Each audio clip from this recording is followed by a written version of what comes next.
അസ്സലാമു അലൈക്കും വറഹ്മത്തുള്ളാഹി വബറകാതുഹു.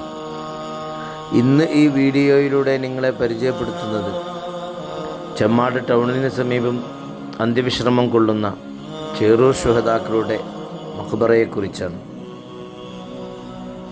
ചെമ്മാട് ജംഗ്ഷനിൽ നിന്നും മമ്പുറം ഭാഗത്തേക്ക് പോകുമ്പോൾ വലതു ഭാഗത്തായിട്ട് കാണുന്ന സീനത്ത് ടെക്സ്റ്റൈൽസിൻ്റെ പുറകിലാണ് ഈ മഖാമ് സ്ഥിതി ചെയ്യുന്നത്.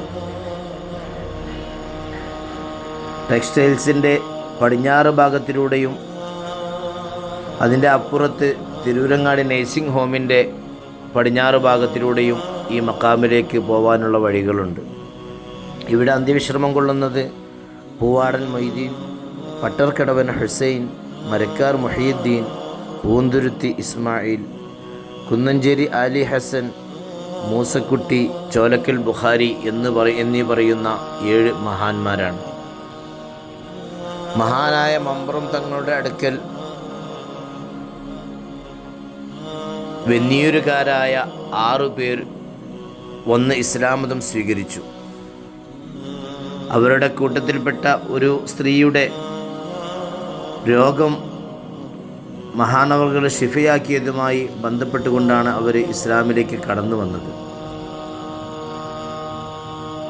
താഴ്ന്ന ജാതിക്കാരായ അവർക്ക് മുസ്ലിം നാമത്തിലെ ഉന്നതമായ പേരുകൾ നൽകി അഹമ്മദ്, ഹുസൈൻ, സാലിം, ആയിഷ, ഖദീജ, ഹലീമ തുടങ്ങിയ പേരുകൾ നൽകി അവരെ ബഹുമാനിച്ചു.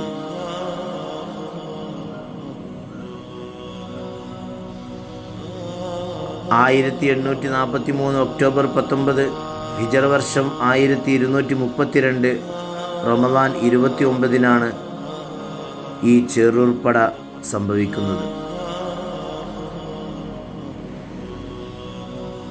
വെന്നിയൂർ സമീപ പ്രദേശത്തെ ജന്മിയായിരുന്ന കപ്രാട്ട് കൃഷ്ണപണിക്കരുടെ ജോലിക്കാരായിരുന്നു ഈ 6 പേരും. എന്നാൽ ഇസ്ലാം സ്വീകരിച്ച ഇവർ തലമറക്കുകയും അതുപോലെ തന്നെ സ്ത്രീകൾ മേൽവസ്ത്രം ധരിക്കുകയുമൊക്കെ ചെയ്തപ്പോൾ ഇത് കണ്ട് സഹിക്കാൻ കഴിയാത്ത കൃഷ്ണപണിക്കർ അതിലൊരു സ്ത്രീയുടെ വസ്ത്രം ഊരിക്കളയുകയും അവളുടെ മാറിടം മുറിച്ചെടുക്കുകയും ചെയ്തു. ആ സ്ത്രീ അവിടെ നിന്ന് രക്ഷപ്പെട്ട് മമ്പുറം തങ്ങളുടെ അടുക്കൽ അഭയം പ്രാപിച്ചു. എന്നാൽ ഈ വിവരങ്ങൾ കാട്ടുതീ പോലെ പടർന്നു പൊന്മളക്കാരായ ആളുകളുടെ ചെവിയിലുമെത്തി. അവിടെ നിന്ന് 6 ആളുകൾ ഈ പറയപ്പെട്ട കൃഷ്ണപ്പണിക്കരുടെ അടുക്കലേക്ക് എത്തുകയും തന്ത്രപരമായിട്ട്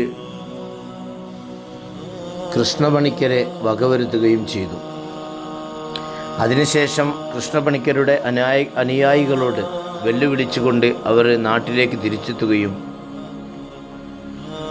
ശേഷം ശത്രുസൈന്യം ബ്രിട്ടീഷുകാരെ കൂട്ടുപിടിച്ച് മാപ്പിളമാരെ അടിച്ചമർത്താൻ ശ്രമിക്കുന്നുണ്ട് എന്ന വിവരം അറിഞ്ഞപ്പോൾ വീണ്ടും പൊന്മളക്കാരായ 6 ആളുടെ കൂടെ മറ്റൊരാളും കൂടി അവർ 7 പേരും ചേറൂരിലേക്ക് പുറപ്പെടുകയും അവിടെ വെച്ച് ശത്രുക്കളുമായി യുദ്ധത്തിലേർപ്പെട്ട് 70ഓളം വരുന്ന പട്ടാളക്കാരുടെ മുന്നിൽ 7 പേര് മാത്രം പൊരുതി ധീര രക്തസാക്ഷിത്വം വഹിച്ചു.